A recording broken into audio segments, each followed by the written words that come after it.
Hey guys, welcome back to Clownfish TV. This is Neon. I am here with Geeky Sparkles. Hello. And wow, this is crazy. So this is the beginning of the new year, and we feel really vindicated. So we're just gonna strut a little bit. I know people hate it when we do that. Actually, no, most people don't hate it. The people who were wrong about us hate it. So this is yet another article talking about how silly Dungeons and Dragons has become lately. Yes. Shocker. It's become ridiculous. And I think what happened was there wasn't enough attention being paid to it because a lot of these media outlets agreed with the direction of Dungeons and Dragons going all quote unquote woke, going in on DEI and diversity and inclusion and kinder, gentler dark elves and orcs and all of that. And now that the media has seen just how ridiculous D&D has become, they're laughing at it. I think the article the other day too. New York Times. The articles have been going on. I think that they also are bringing more awareness to the issues. Yeah, and Elon Musk calling it out that brought, because people were like, "Wait, what's wrong with Dungeons and Dragons?" And they're like, "Oh, damn." See all our videos. Well, I wanted to bring that up because I'm like, here, if you go out to clownfishtv.com and you search for Wizards of the Coast, we can actually find the very first video that kicked off our journey into discovery of what D&D actually is. Wow, how far back do we have to go? We have to go back a long 4 time. years. Because Neon was a dungeon master. Yes. D&D was my identity for years. And you're allowed to say that? Can I say that? No, I love D&D. It was a huge part. I mean, there's so many videos out here. We've been covering it for years. And I'm a lapsed gamer. So I played D&D pretty much every weekend, me and my friends, from the time I was like 10 to all through high school. I had different groups, both in Pennsylvania and California. And, we remember when we first got married, we had a ton of first and second edition books that were in very good condition because I didn't have grimy Cheeto fingers all over my books because I paid a lot of money for them. But I had pretty much everything. I had pretty much every book that was published by TSR from, I would say, 83 on. I had a ton of stuff, modules, whatever. And so I was a lapsed gamer. I knew that D&D was getting kind of silly because of the Tumblr crowd or whatever. And I went to go play D&D with my kids. My kids wanted to learn tabletop gaming. And this is about 4 or 5 years ago. And I was shocked. I was shocked at what Dungeons and Dragons had become. And that was before. That was when it just was starting to go off the rails. That was when it was just starting to go off the rails. I knew the scene itself was kind of wild, but then they started to codify a lot of this nonsense in the actual rule books. And then the new rule book came out, and it was just ridiculous. And then we saw the how they handled the 50th anniversary of D&D by throwing the creators under the bus. Yes, that's on brand. And we're like, yeah, WotC's a terrible company. And now people aren't attacking us. You better be careful. Pinkertons are going to show up. The Pinkertons are going to show up. I got so much shit. I got so much hate for calling out WotC 4 or 5 years ago. And then it turned out after the OGL debacle, I'm like, these are not good people. This is not a good company. They're not consumer friendly. Why is everybody supporting them? Why are they standing for this company? And then I said, there are alternatives. There are different OSRs you can play. You can play other games. And I got so much hate for that, including the guy whose game I recommended. And I'm not going to utter his name because I don't want him to get any more backlash. He kind of quasi-apologized, but not really. But so everybody went batshit on me, and now they're all turning against WotC because you're like, oh, they can't get any worse. It can't get any worse. And then they prove you wrong at every turn. Then the OGL debacle, I think, was a big one. I'm like, this is a corporation. They don't give a shit about. Then there's the AI stuff. The AI stuff. I'm sorry, when the campaign went to college, so you could or some university like a Hogwarts situation, or the coffee shop. Oh my God! Then it was like, wait a minute. And now you can't be they can't be warlocks or witches anymore or something like it was. It's just been insane. So let's talk about this. It's very interesting. The media is now making fun of D&D too. We're used to it. We used to get made fun of back in the 80s, but for different reasons because we're all Satanists or something. Before we get into it any further, please subscribe for more pop culture news, views, and rants, guys. You will get a woohoo if you do. Woohoo! Go out to clownfishminus.com, support the reef, pick up some merch. Thank you very much. This has come from the Telegraph, who I'm not in the UK. People are telling me this is more of a right leaning Oh, publication. real quick before you said that, you said about, being like devil worshippers or anything. It's like, but it's still a purity test.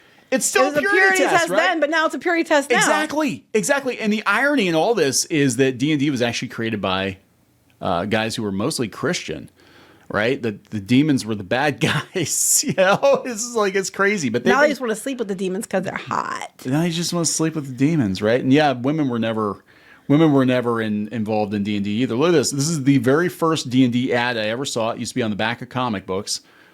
TSR. We got 2 women at the table. We got a woman leading the party. Yeah, women were never involved in D&D ever. The Telegraph. Dungeons & Dragons heading to inclusive Oblivion after removing racial differences. Again, I'm not knocking these guys, but you are like 5 years late to the party. Like literally, they just figured this out. And they got like 400 comments on this. This is insane. They said they've been criticized for removing racial differences between its cast of orcs, elves, and dwarves. Go out to clownfishtv.com, punch in WOTC, WOTC, Wizards of the Coast, and you will find a video where they ban certain words from play. Now, like slavery, fat, crazy, it goes on and on and on. And they're bringing up Stranger Things. I'm like, Stranger Things is the worst example to give of D&D because these kids were playing the original Dungeons & Dragons. That game no longer exists. No. It doesn't. Wizards of the Coast, the game's publisher, has also dropped a post-apocalyptic setting that features slavery as part of a drive to make the game more inclusive. That would be Dark Sun, which is one of my favorite campaign settings ever, and it will never come back, at least not as it was originally, because it did deal with slavery was a big part of that world, right? Players who are made uncomfortable by an event in the game can now shut it down at any moment. Is that what the stupid X thing? The stupid, yeah, which came from BDSM. Gosh, I'm like, you know if your what? arms are tied, how do you? No, I know.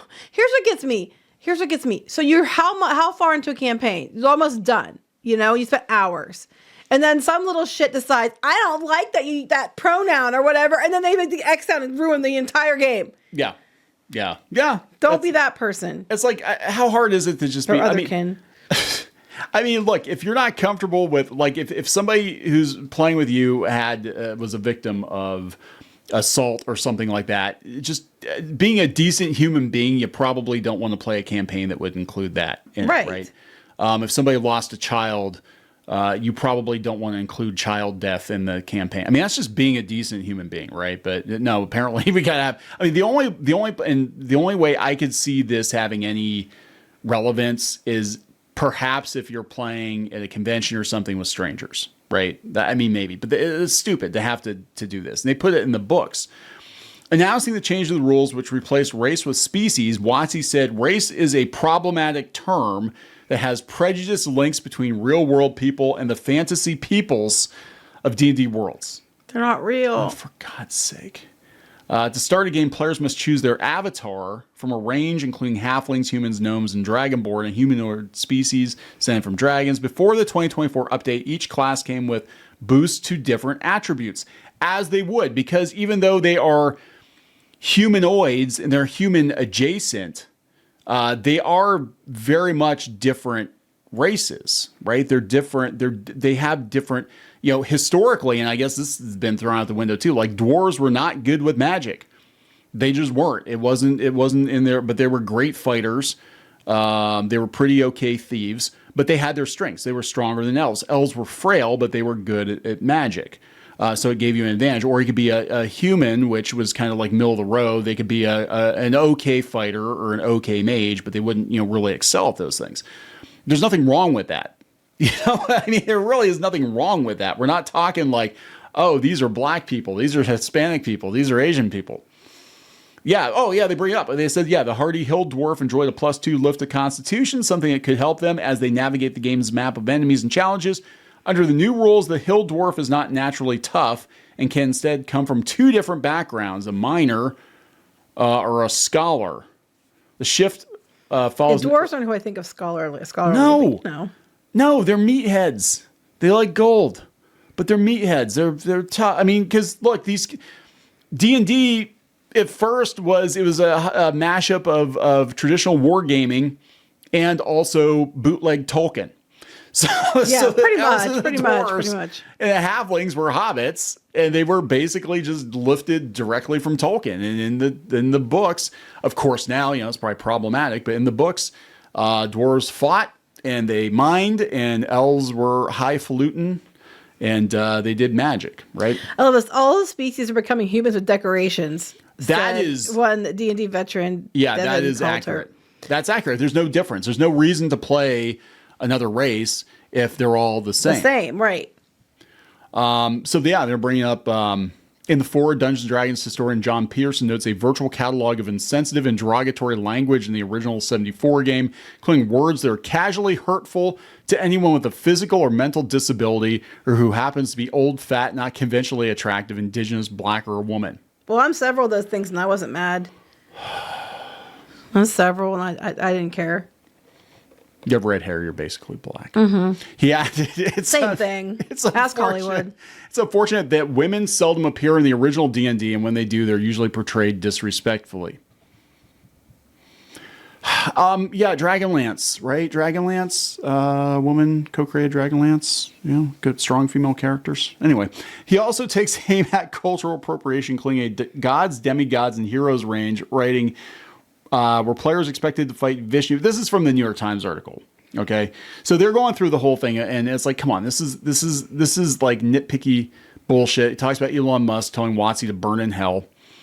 Gary Gygax has been demonized for years. Again, you are late, mainstream media. You are so late to the party, right? They've been demonizing Gary Gygax for probably 15 years now. If they could detach the Gygax name from Dungeons and Dragons entirely, they would do it. They had the people that were running Gen Con. They weren't even pronouncing it correctly.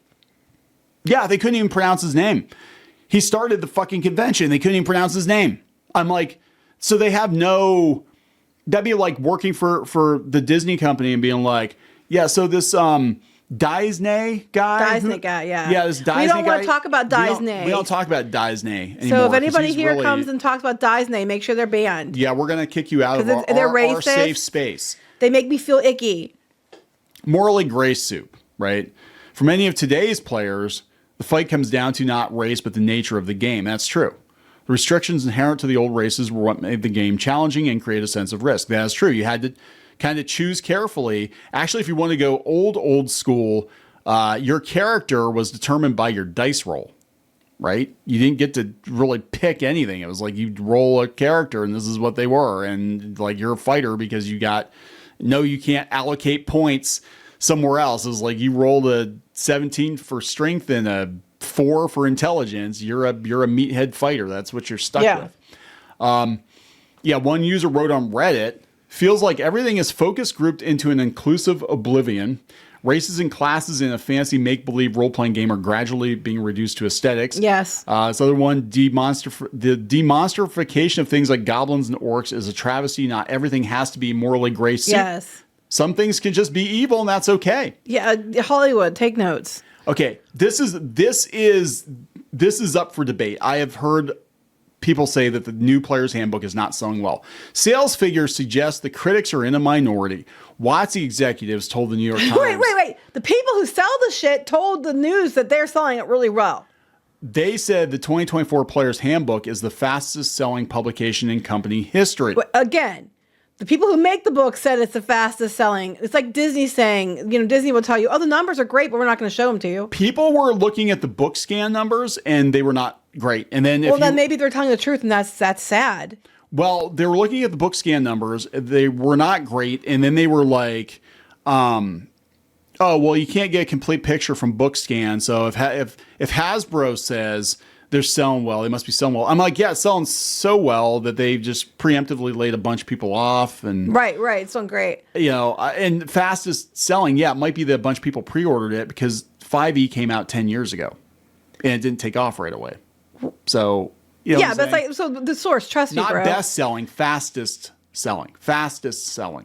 Trust me, bro, says source. Trust me, bro. I love this. Wait, so now they're talking about the orcs. We talked about this before, and they somehow look like they're from Mexico. I know, they're right? A smiling family of nomads now, guys. They have children, elders, well cared for houses, and pet hawks.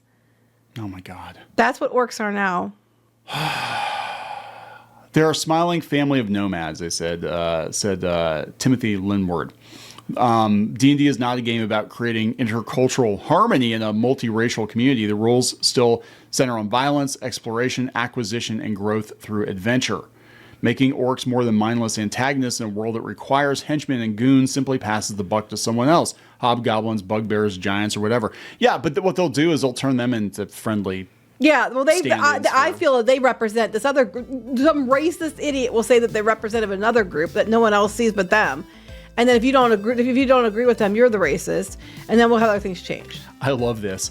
This is one of the comments. In other news, God, Frankenstein's monster has been banned as he risks being confused with adults with learning disabilities. And King Kong is being remade so that instead of being shot at and made to fall from the Empire State Building in the name of diversity, the people of New York have to learn to live with him and put up with the fact that he destroys cars and eats a few people every day. Oh my God, it's ridiculous. It's ridiculous. I love that. Did you read the last part? And for good measure, the Empire State Building has been renamed the Welfare State Building and is painted in rainbow colors.